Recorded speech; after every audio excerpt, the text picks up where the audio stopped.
kembali di video pembelajaran pengantar industri dan bisnis keberlanjutan dengan materi pendekatan untuk meningkatkan manfaat sosial dan kesejahteraan dalam industri. Kita akan membahas materi yang mencakup strategi perbaikan dan pembangunan keberlanjutan. Tujuan pembelajaran dalam materi ini untuk mengidentifikasi peningkatan dan berkontribusi secara lebih efektif dan upaya meningkatkan manfaat sosial dan kesejahteraan masyarakat melalui perbaikan dan pembangunan berkelanjutan di industri.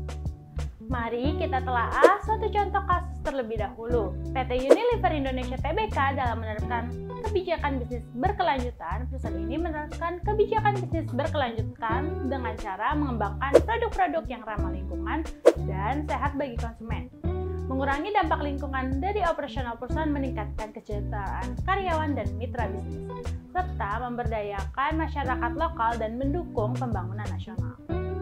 Perusahaan ini mendapatkan penghargaan Top CSR Awards 2023 dalam kategori The Best in Creating Shared Value.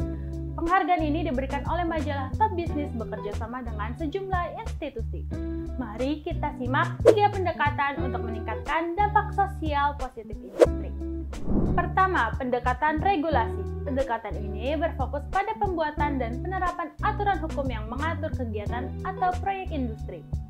Aturan hukum ini dapat berupa undang-undang, peraturan pemerintah, peraturan daerah, perjanjian internasional, dan lain-lain.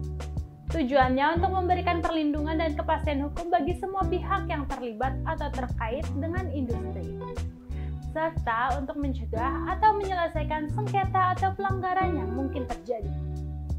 Kedua, pendekatan partisipatif. Pendekatan ini berfokus pada keterlibatan dengan kerjasama antara semua pihak yang terlibat atau terkait dengan industri dalam proses perencanaan, pelaksanaan, pemantauan, evaluasi, dan pengelolaan dampak sosial industri. Tujuan dari pendekatan ini adalah untuk meningkatkan rasa memiliki dan tanggung jawab bersama terhadap dampak sosial industri, serta untuk meningkatkan manfaat dan dampak positif bagi semua pihak.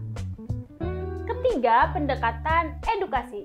Pendekatan ini berfokus pada peningkatan pengetahuan, kesadaran, sikap, dan perilaku positif terhadap dampak sosial industri bagi semua pihak yang terlibat atau terkait dengan industri. Tujuan dari pendekatan ini adalah untuk memberikan informasi yang akurat dan relevan tentang dampak sosial industri, serta untuk mendorong tindakan-tindakan preventif dan korektif yang dapat dilakukan oleh semua pihak. Setelah pembahasan strategi perbaikan, mari kita simak pembangunan keberlanjutan. Pembangunan berkelanjutan adalah pembangunan yang memenuhi kebutuhan generasi sekarang tanpa mengurangi kemampuan generasi mendatang untuk memenuhi kebutuhannya. Pembangunan berkelanjutan memiliki 3 dimensi utama, yaitu ekonomi, sosial, dan lingkungan. Pembangunan berkelanjutan sangat penting dalam industri karena pertama, industri merupakan salah satu pilar utama pembangunan perekonomian nasional. Kedua, industri juga merupakan salah satu sumber utama dampak negatif terhadap masyarakat dan lingkungan hidup. Ketiga, industri harus mampu beradaptasi dengan perubahan lingkungan bisnis yang dinamis dan tidak pasti. Lalu mari kita bahas integrasi aspek ekonomi, sosial, dan lingkungan untuk menerapkan prinsip-prinsip pembangunan berkelanjutan dalam industri. Aspek ekonomi, sosial, dan lingkungan harus diintegrasikan dalam setiap tahapan proses industri, mulai dari perencanaan, pelaksanaan, pemantauan, evaluasi, hingga pengelolaan dampak. Beberapa cara untuk mengintegrasikan aspek ekonomi, sosial, dan lingkungan dalam industri adalah: pertama, melakukan analisis mengenai dampak ekonomi, sosial, dan lingkungan dari kegiatan atau proyek industri sebelum dilaksanakan. Kedua, melakukan konsultasi publik dengan para stakeholder yang terlibat atau terkait dengan kegiatan atau proyek industri. Ketiga, melakukan mitigasi atau penanganan dampak negatif yang timbul dari kegiatan atau proyek industri. Keempat, melakukan pemantauan dan evaluasi terhadap dampak ESL yang timbul dari kegiatan atau proyek industri.